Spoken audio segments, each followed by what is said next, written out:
Şömine ve soba yakmak herkes için kolay olmayabilir. Öncelikle elinizde bulunan en kuru odunu alın ve ondan parçalar çıkarmaya çalışın. Öncelikle küçük bir parça çıkarın ve işte parçamızı elde ettik.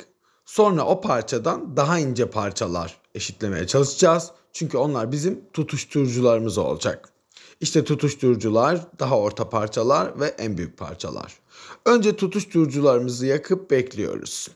Sonra üstüne ekliyoruz. Eklemekte acele etmeyin sakın. Bekliyoruz, bekliyoruz ve karşılığını alıyoruz.